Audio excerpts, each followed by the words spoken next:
నమస్తే అండి. అందరూ ఎలా ఉన్నారు? అందరూ బాగున్నారని, మరింత బాగుండాలని కోరుకుంటూ ఈ రోజున 16 ఫలాల నోములో భాగంగా నేను పాలపళ్ళు ఇవి ఇస్తున్నాను అనమాట. అసలు ఎప్పుడైనా విన్నారా ఈ పేరు?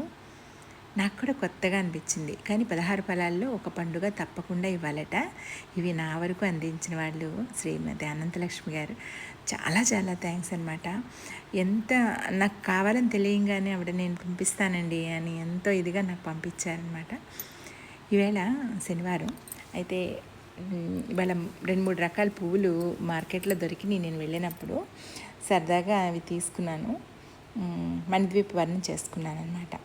ఎలాగో మణిద్వీప వర్ణం అంటే 16 ఫలాల్లో ఇవి ఇస్తున్నాను కదా, అవి కూడా చక్కగా చేసుకుని అమ్మవారికి చక్కగా అలంకరించేసుకున్నాను. ఇక నోములో మనం ఏమి ఇవ్వాలి చిన్నగా చెప్తున్నాను అనమాట.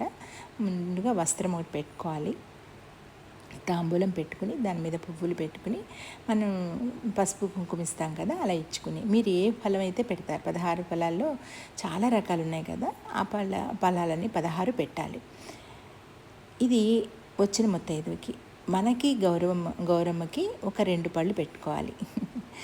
ఈ పాలపళ్ళు అయితే చిన్నగా ఉన్నాయి, కానీ అవి ఏదో గుమ్మడి పళ్ళు, కొబ్బరి బొండాలు, పనస పళ్ళు అయినా కూడా 2 పెట్టుకోవాలన్నమాట. మనం ముందుగా గౌరమ్మకి అలంకరించుకుని అక్షింతలతో కుంకుమతో పూజ చేసుకుని నిత్య పూజ అనంతరం ఇది చేసుకుని కథ చదువుకోవాలి. 16 ఫలాల నోము కథ ఉంటుందన్నమాట. ఆ కథ చదువుకొని చక్కగా అమ్మవారికి అక్షింతలతో పట్టుకుని కథ చదువుకుని అక్షింతలు అమ్మవారి మీద సమర్పించుకోవాలన్నమాట, గౌరీ అమ్మవారి మీద. తర్వాత అక్షింతలు మనం శిరస్సును ధరించి ముత్తైదువుని ఒక ఇంటికి పిలిచి ఆవిడకి కుంకుమ, పసుపు, గంధ అక్షతలతో అలంకరించి కాళ్ళకి పసుపు అవన్నీ రాసి ఆవిడతో మనం అప్పుడు వాయనం ఇవ్వాలన్నమాట. ఈవేళ మా చెల్లిని పలిచాను, వరలక్ష్మిని. తనకి ముందుగా అవన్నీ అలంకరించి తర్వాత తాంబూలం ఇస్తాం అన్నమాట. ఇస్తినమ్మ వాయనం, పుచ్చుకొంటినమ్మ వాయనం అలా 3 సార్లు చెప్పాక ఎవరమ్మా తీసుకుంటున్నారంటే నేనమ్మ గౌరీ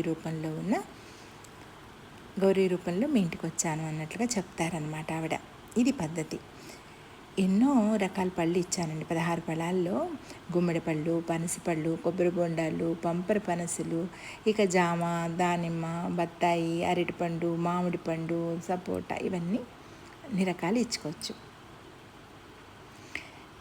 ఇవాళ ఈ నోమిలాగా సక్సెస్ఫుల్గా పూర్తవడానికి కారణమైన అనంతలక్ష్మి గారికి మరొక్కసారి కృతజ్ఞతలు చెప్పుకుంటూ ఈ చిన్న వీడియో మీకోసం నచ్చిందా? మరొక మంచి వీడియోతో మళ్ళీ మీ ముందుంటాను. అందరికీ ఉండిన నమస్తే.